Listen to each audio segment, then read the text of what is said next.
Well, you can make any case you want to if you're willing to count the hits and not count the misses. So let's see what the misses are saying about how things are going here in America in the middle of this COVID-19 pandemic. Hi, everybody. I'm Bill Whittle here with Steve Green and Scott Ott. And on this show, I'd like to do something to just do what I try to do as often as I can, and that's just gain a little perspective, just a little perspective on the whole thing.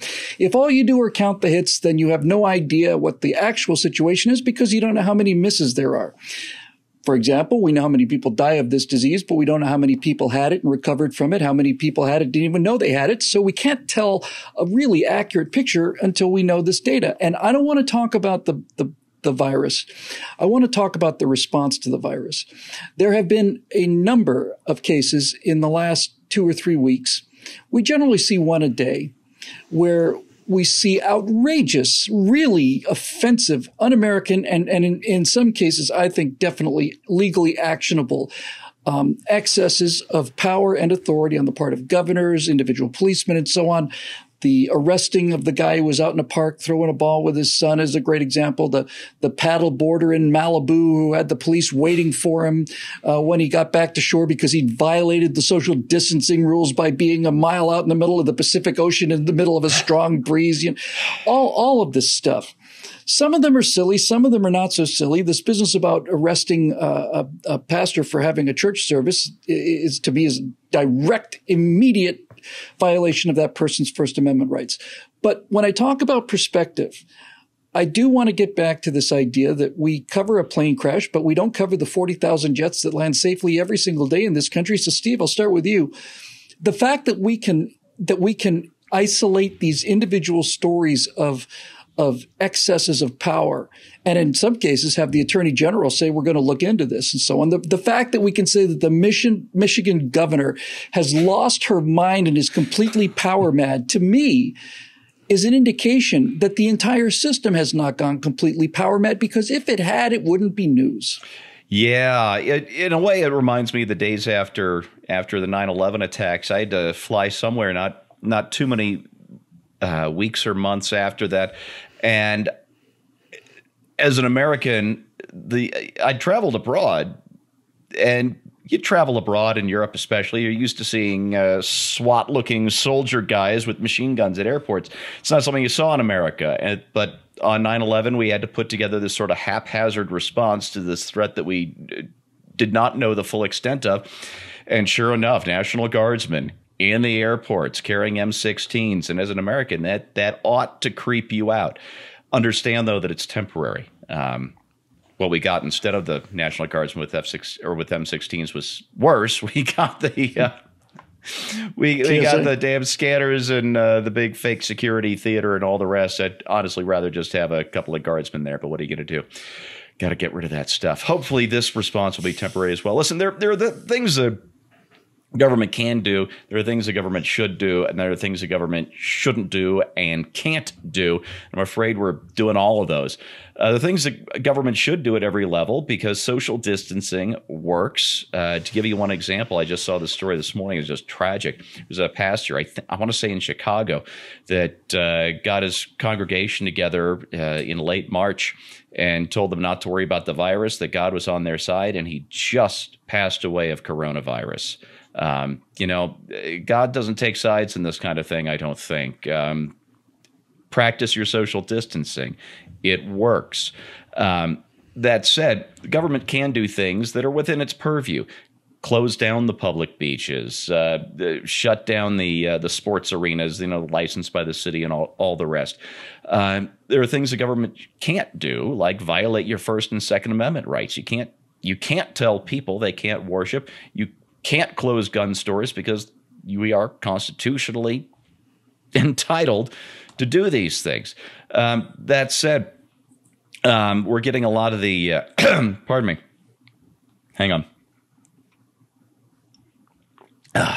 That said, there are things the government should not do, and I don't think has the authority to do, which is to issue these statewide shut-ins.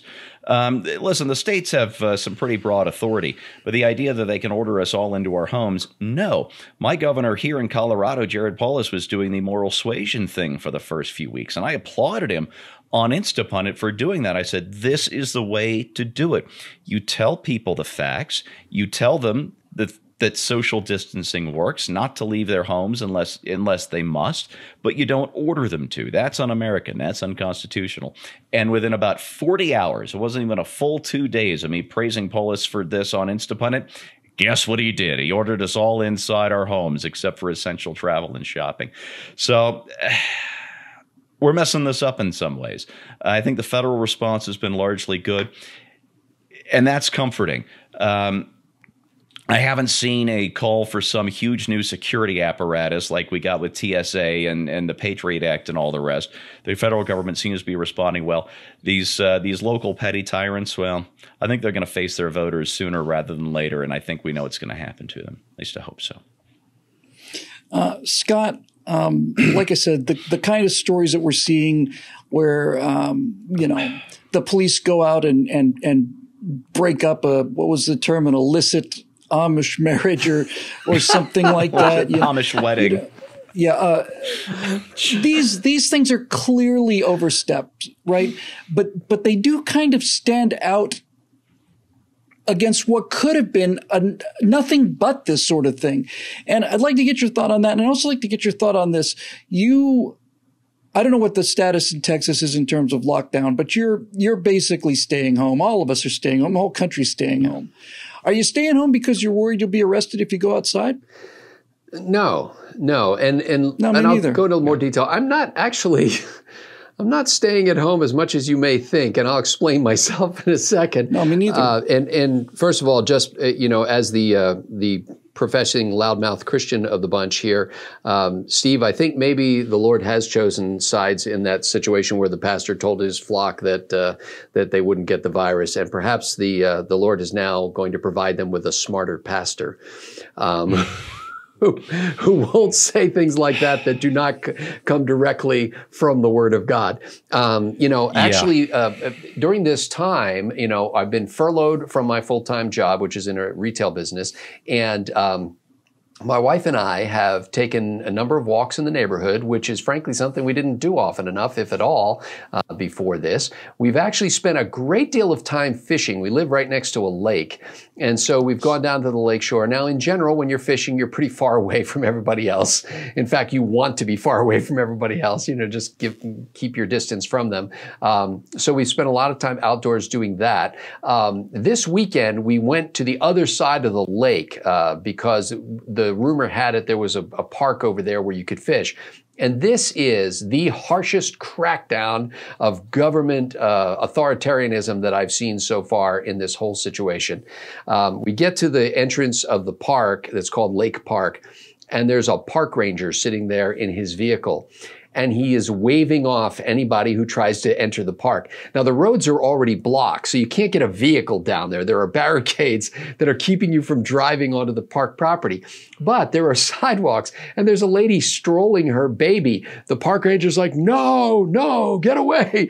And so she turns around. Then this guy comes up. He's jogging by himself. There's nobody else within 100 yards from him. The park ranger starts yelling at him, and the jogger's like, what? And the jogger actually jogs over to the park ranger to try to figure out what he's saying. And he's saying he can't jog into the park, which is just this vast open area of land on the shore of a lake. That's as harsh as it's gotten. We have gone shopping a couple of times to Walmart and Kroger. And I'll tell you, I've never wished that the police would crack down on these people, but really this whole situation is making me hate people. I get to Walmart and they've got this corridor set up so you're supposed to come in this particular entrance that they've chosen to, but at the Walmart I went to, none of the employees are wearing face masks, and they're positioning multiple employees at the doorways because they want to restrict the number of people that can be in the store at the same time. But these guys are standing out, not social distancing from each other, and greeting me. And they're blowing their, aerosol breath in my direction. Welcome to Walmart. And I'm like, I don't want to be welcome to Walmart anymore. And then I get into the store and I see most of the employees are not wearing any masks. And probably half the customers are not wearing masks. And I wanted to do what you suggested earlier, Bill. I want my mask with magic marker, I want to write, "This is for you, not for me." And the reason I bring this up is because I'm angry at these people who are coming out and they're not doing the social distance thing and they're breathing in my general direction. And they're touching things all over the store, and breathing on them without taking any precautions. That said, not once in that whole time that I was, silently, steaming at these people did I ever think, well, I think I'll call the police and have them round these people up and take them down to the slammer.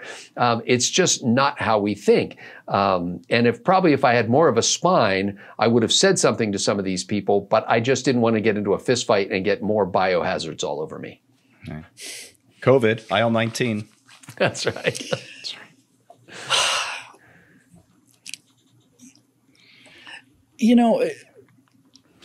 Obviously, if you're in the business of like defending conservative values and talking about just these sort of eternal truths and so on, you expect to deal with left-wing arguments, but it's the arguments that come from the right wing that I don't want to say are wrong. The reason they bother me so much is because I suspect they may be right. That's the part that causes me so much intellectual and emotional distress.